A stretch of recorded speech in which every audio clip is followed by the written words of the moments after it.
जय माता के दोस्तों, माता रानी की कृपा आप और आपके पूरे परिवार सदा और सर्वदा बनी रहे। दोस्तों, आपका स्वागत है अपने channel my lovely home and garden में। आज की वीडियो में हम लोग दोस्तों बात करेंगे भाद्रपद मास की अमावस्या, पिठौरी अमावस्या या कुशा ग्रहणी अमावस्या। और इस अमावस्या का बहुत ही खास महत्व है। इसे कई नामों से जाना जाता है और इसका बहुत ही ज़्यादा महत्व है हर अमावस्या से, क्योंकि इस अमावस्या पर कुशा एकत्रित करने का भी नियम है। और कुशा के लाभ क्या हैं, कुशा एकत्रित करने के फायदे क्या होते हैं, उसका महत्व क्या है, इस विषय पर भी आज हम लोग बात करेंगे। साथ ही हम लोग जानेंगे इसमें शुभ मुहूर्त, पूजा विधि और उसके साथ ही जानेंगे कुछ विशेष उपायों को जिसको करने से आपकी ज़िंदगी में धन धान सुख समृद्धि और ऐश्वर्य की प्राप्ति होगी। दोस्तों तो चलिए हम लोग जानते हैं।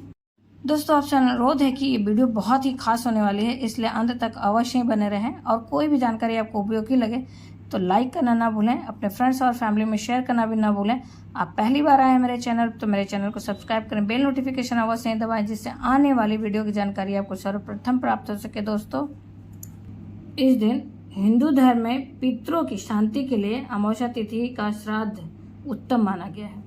इस दिन पूर्वजों के निमित्त तर्पण, दान, पूजा करने से 7 पीढ़ियों तक खुशहाली का आशीर्वाद मिलता है। काल सर्प दोष भी होते हैं किसी की कुंडली में, उससे भी मुक्ति पाने के लिए भी अमावस्या बहुत महत्वपूर्ण माना जाता है। दोस्तों, अभी भाद्रपद महीना चल रहा है। भादों की अमावस्या को कुशा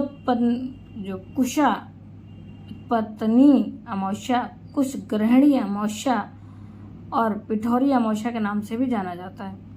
इस साल भाद्रपद अमावस्या की जो तिथि है वो काफ़ी कन्फ्यूजन कर रही है लोगों को। तो आइए जानते हैं भाद्रपद अमावस्या की सही तिथि और स्नान दान का मुहूर्त क्या है। दोस्तों, पंचांग के अनुसार भाद्रपद अमावस्या तिथि की शुरुआत तो 14 सितंबर 2023 को सुबह 4:48 पर होगी और इसकी समाप्ति होगी 15 सितंबर 2023 को सुबह 7:09 पर। उदया तिथि के अनुसार 14 और 15 सितंबर दोनों दिन अमावस्या का स्नान दान पितरों के निमित्त पूजा किया जाएगा। इस दिन धर्म कर्म में इस्तेमाल होने वाली कुश घास साल भर के लिए इकट्ठा करने की परंपरा है। कुशा एकत्रित करने का काम 14 सितंबर को सूर्योदय के बाद करना उत्तम रहेगा। दोस्तों, इस दिन काम जो हमें करने हैं बहुत ज़रूरी है, उसके बारे में जानते हैं। भाद्रपद अमावस्या पर पवित्र नदी में स्नान दान के अलावा कुशा घास जरूर एकत्रित करें।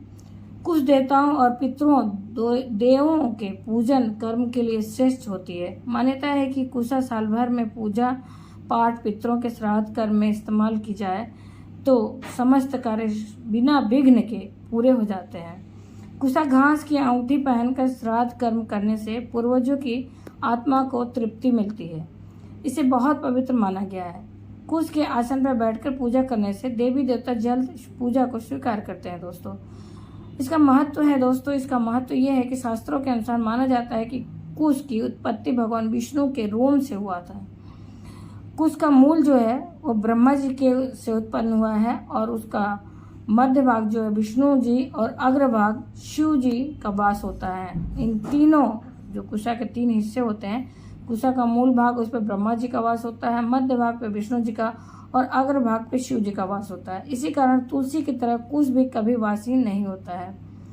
दोस्तों, उसके बाद अमावस्या के दिन एक पत्ता भी तोड़ना नहीं चाहिए, लेकिन मान्यता है कि जो लोग इस अमावस्या पे, भाद्रपद की अमावस्या पे घर में कुशा लाते हैं उनके समस्त कार्य सिद्ध होते हैं। दोस्तों, ऐसा माना जाता है कि अमावस्या के दिन कोई भी नई चीज़ों को घर में नहीं लाना चाहिए, लेकिन अमावस्या के दिन कुशा लाना अति सर्वश्रेष्ठ होता है। वैसे तो अमावस्या तिथि पूर्वजों को याद करने की तिथि है। इस दिन खरीदारी, मांगलिक कार्य करने की मनाही है, लेकिन भाद्रपद अमावस्या के दिन कुशा घास घर लाना बहुत शुभ माना गया है।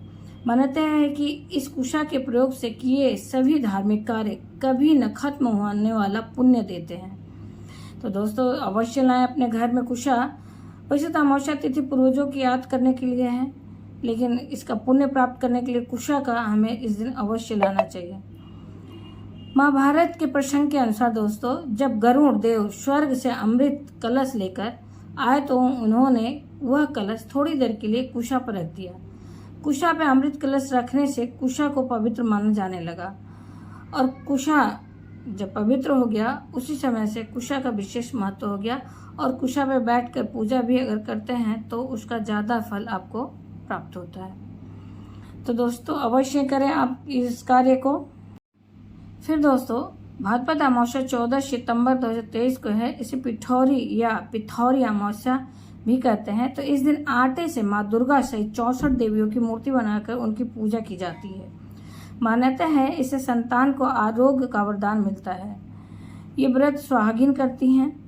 पंचांग के अनुसार ये आपको 4:48 14 तारीख से ही शुरू हो रही है और 15 सितंबर को सुबह 7:09 तक रहेगा। तो दोस्तों स्नान दान का भी हमें दोनों दिन ही समय मिल रहा है। 14 सितंबर को भी मिल रहा है 4:43 से लेके 5:19 स्नान दान का समय रहेगा। अब अभिजीत मुहूर्त हमें प्राप्त हो रहा है सुबह में 11:52 से लेके दोपहर के 12:41 पर। तो इसको कर सकते हैं आप। फिर उसके बाद दोस्तों इसका महत्व है, प्रत्येक गृहस्थ व्यक्ति को भाद्रपद अमावस्या के दिन कुश इकट्ठा कर उसका साल भर श्राद्ध और धार्मिक कार्य में उपयोग करना चाहिए। बिना कुश के पूजा सफल नहीं मानी जाती है, साथ ही श्राद्ध क्रम भी पूरा नहीं होता है।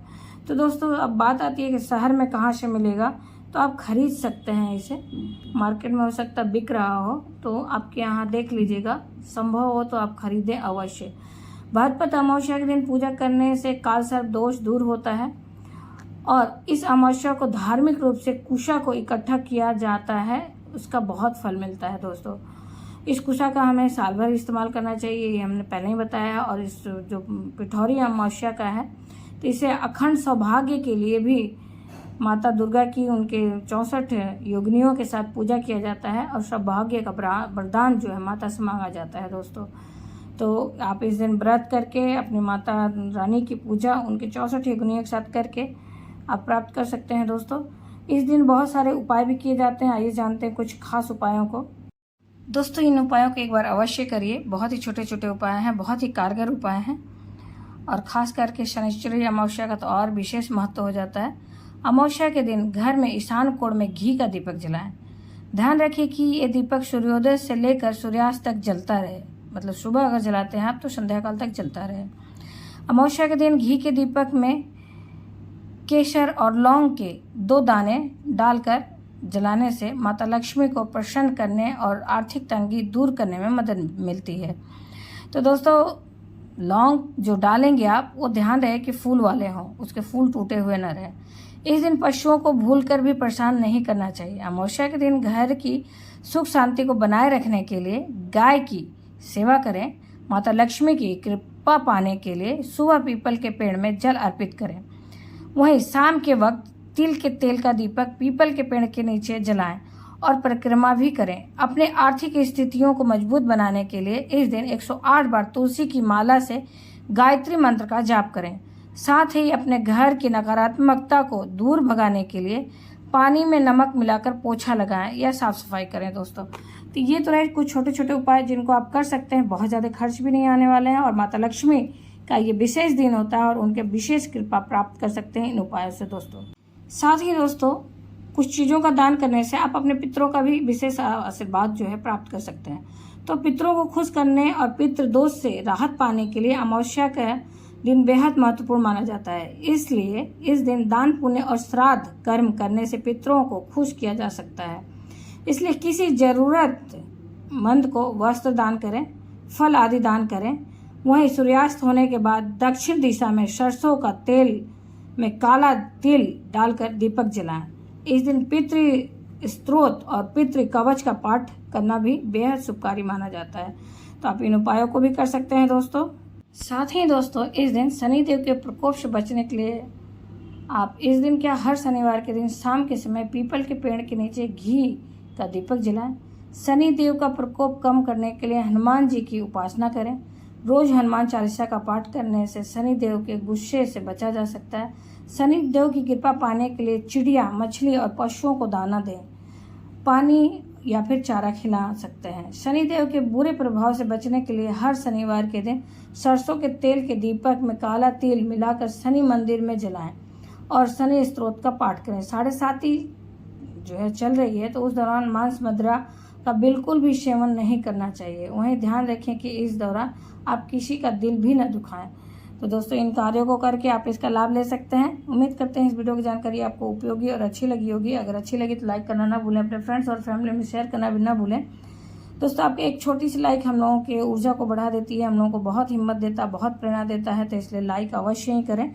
आप मेरे चैनल पर पहली बार आए हैं तो मेरे चैनल को सब्सक्राइब करें, बेल नोटिफिकेशन अवश्य ही दबाएं, जिससे आने वाली वीडियो की जानकारी आपको सर्वप्रथम प्राप्त हो सके। दोस्तों, फिर मिलते हैं एक नई जानकारी के साथ नए वीडियो में। तब तक के लिए जय माता की, माता रानी की कृपा और आपके पूरे परिवार सदा और सर्वदा बनी रहे। दोस्तों, धन्यवाद दोस्तों।